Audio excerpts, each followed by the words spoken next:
monde. On est au Festivoix de Trois-Rivières avec Unwritten Law. Hi guys, how are you? Really well, thanks. How you doing? Fine, thanks. Is not your first time in Quebec? No, we've been here kind of a lot. Not really a lot. I bet we've been here like 10 times. 10 times 30 until years. 90s. 30 years, Yeah. Yeah.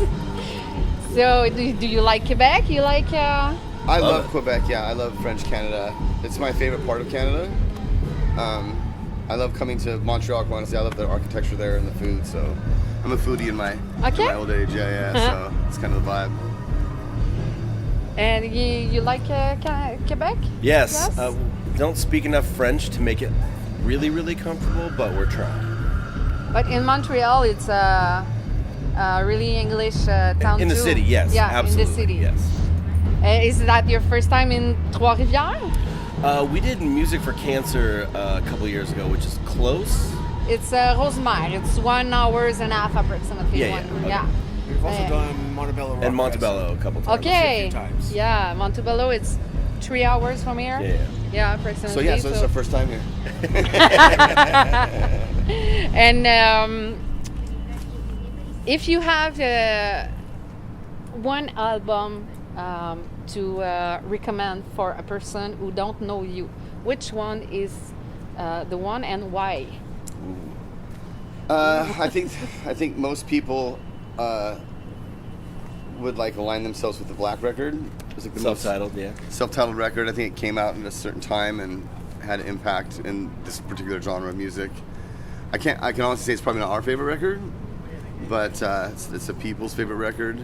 That one and Elva. Yeah, Elva. I think Elva would be the one I'd check out. I always feel like Black Record's more of a fan favorite, and then Elva's more Musically whole. Yeah, I love that.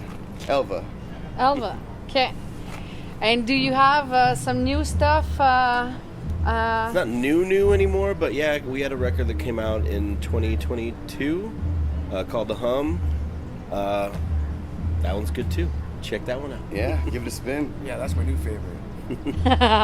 And do you written another album now, or is the? So a couple of us, like I have like 3 or 4 songs ready. Chris doesn't have shit.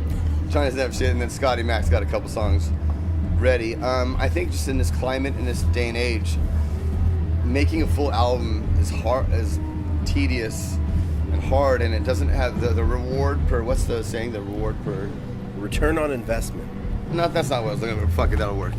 Yo. Risk for reward, whatever. It's just, it's too grand. I think it's easier and more efficient to put out EPs or singles in this climate. You know what I'm saying? I don't think that the human race will sit through a whole record of anything and give it the attention it needs for the amount of work that went into it. So for me, my 1/5 of this band is I'd prefer to put out EPs, go tour EPs and do that and focus really strong on 3 songs as opposed to focusing on trying to make 11 songs work, 12 songs work together as a piece. Well, this lineup has been together for about 11 years now, and just having put out a record a couple years ago, when I joined the band 11 years ago, that was what I wanted to do, and I kind of imposed. I was like, well, it'd be really cool to do a full-length record, not realizing how much it would actually take out of us in the end, not to mention we did it in the middle, like the pandemic was like right in the middle of when we were writing it to recording it. And so yeah, coming out the other side of that thing, we were all just beat up and emotionally dusted and drained, and so we said, well, take a little snooze on writing and we'll see what comes naturally. And yeah, I would imagine there'll be some new music in the next year or 2. Yeah, but it's different. It's different now with the download. It's not you don't have to do an album like a couple of years ago. So bands can tour off of one single.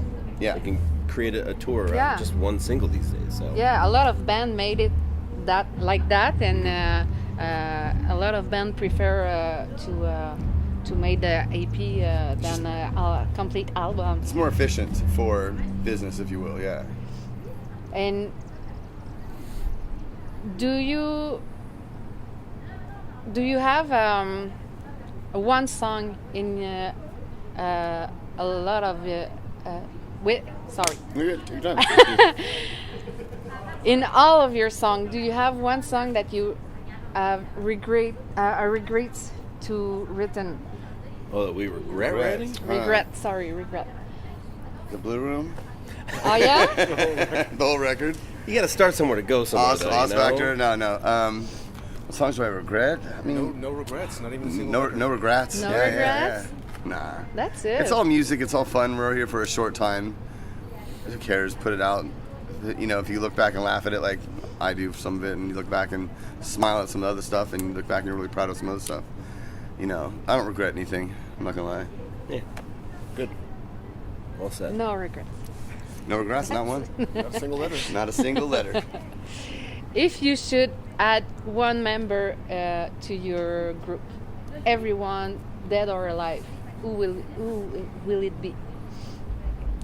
Any musician ever? Yeah, everywhere. Bob Marley. Bob Marley, yeah. Well, for me, he's like just the greatest icon. Because not only did he conquer a musical genre, but he was also a political leader, and he was also a Humanitarian, yeah. So he's in my opinion, my humble opinion, he's only one artist on the planet who did all three effectively. Really, caused change in politics, especially in Jamaica, and made some of the greatest music, in my opinion, ever made. And then had a lot of good shit to say spiritually. Okay. That's a vibe. I Okay. fuck with him. Are you? I'm okay with that answer. Yeah. I'll stand by it. And he was really good looking. He's incredibly good looking. Yes. Okay. Do you have one person that you meet in the past who changed your life? That's a good question. One person that's changed my life. Some things you said or she said, or the meeting you meet some artist and you tell, hey, I want to be an artist. No, I remember meeting Billy Joe from Green Day one time, and I was like, hey man, thanks for all the great songs. And he's like, oh, thank you so much for saying that. He's like, and you? He's like, that's the song you wrote about your daughter is great. He's like, I really love that song. Wow. So the fact that he knew one of my songs that I wrote about my daughter, which is one of my favorite songs because it's personal, obviously. That was really cool. It didn't change my life or anything, but I was like, I'll fuck with Billy Joe. Yeah. It's really cool. Blink did us, pretty well. They put us in their song, and all of a sudden they turned into the Beatles, and they gave us kind of a little mini career for a while. Okay. Yeah, I don't know. What about you, Chriso? That sounds about right. Yeah. You met a lot of. We've met everybody. I'm not gonna lie. We've Yeah. been playing music since '91. Played on every festival. Did across you the ever planet. met Billy Talent? You know what? I haven't. Chris is really excited about it. Huge fan. Yeah. Oh yeah. Oh, I'm so excited. He's really excited about it. I got to see Billy Talent one time in the States, and I've been following them since their first record, and it was in a parking lot at one of our sheds in San Diego with Rise Against and Rancid, and they were opening, so it was Wow. only like 25 minutes of them, and so I'm excited to watch them tonight. Okay. Very So you watch them from the backstage, or you will go and? I would really like to go out front and hear the real deal. Yeah, the Yeah, sound. The full sound is frontal. better It when is. you You are got- in oh, yeah. front. Huh? Music is magical when you're facing it, but when you're privileged, if you will, and you're sitting on the side of the stage, you're only maybe getting like a bass quarter, and a guitar, and you don't get to see the real magic. I remember seeing Bad Religion one time. One of my favorite bands. I do have them tattooed, so I can talk what I want to say. So I remember seeing Bad Religion from the front. They were my favorite band growing up. And I remember seeing them, they're magical, and I could hear the harmonies that weren't even really there, quite honestly, but I could hear them in my head already. And maybe Jay Bentley was doing one harmony, but I could hear the three-piece harmonies. And then I got big enough to where I was playing with them, and I got to see them from the side of the stage. It wasn't the same. Yeah. You know what I'm saying? It's meant Not to be the same. viewed this way. Yeah. So Do you live for today? Yeah, we're not going to see them. We have a show in Montreal yeah. tomorrow. We are bummed. I have, sad. and because since I've been doing music, there's this band called the Growlers that I truly loved. Hence the shirt. And Brooks Nielsen is the singer of it. And I swore to myself, because I've been so tainted or privileged, if you will, to be backstage and everything, I'm like, for this band, I don't want to meet them. You know, I don't want to meet your heroes, whatever. And I'm only going to watch them from the front. Although I've already broken that. I've seen them from the side a couple times. But when I met him. And I met him too. I did drugs with them. No, but just kidding. But when I go see them, I like to see them from the front so I can get the full experience. And I think that's where music really truly becomes magic, is when you see the full smoke and mirrors and sounds and fog and all the things. You know what I'm saying? Yeah, we saw Brooks in San Diego. I've never seen Scott so much like a little kid. Dancing. He was so happy. I was dancing like a little schoolgirl. He was giddy, if you will. Yeah. Oh yeah. Yeah, it was great. Brooks! His restraining order came in the middle shortly after. Yeah, my restraining order came just like a week after that. It's not his first one. Not his last. My next question, you answer from my next question. It was what is your ever favorite band? Well, I have a new favorite, and he happens to come from Paris. Oh. Yeah, that's right. And his name is Ryder the Eagle. And it's super hipster love songs. They're kind of done in like a rumba sound. And what was this? Bossa Nova. Bossa Nova. Very cool. Obviously, English is his second language.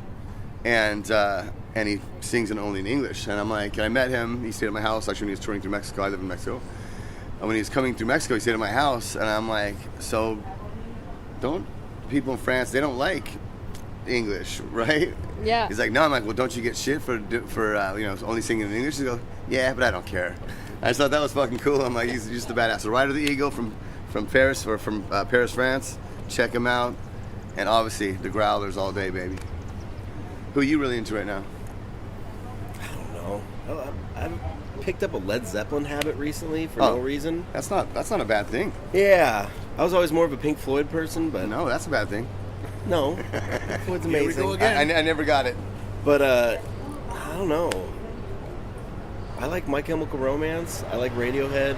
I like Queen. That's what I've been listening to. My birthday buddy, What? Queen. Me and Freddie have the same birthday. Oh, different that's year. cute. Thank you. Well, while we're talking about Brooks and I share the same birthday.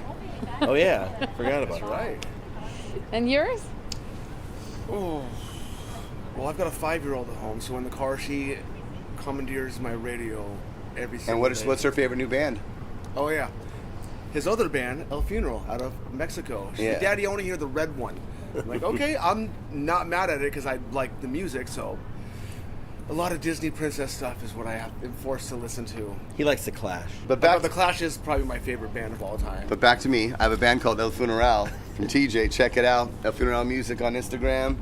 And it's kind of like Haunted Mansion reggae. Fuck with it. Okay.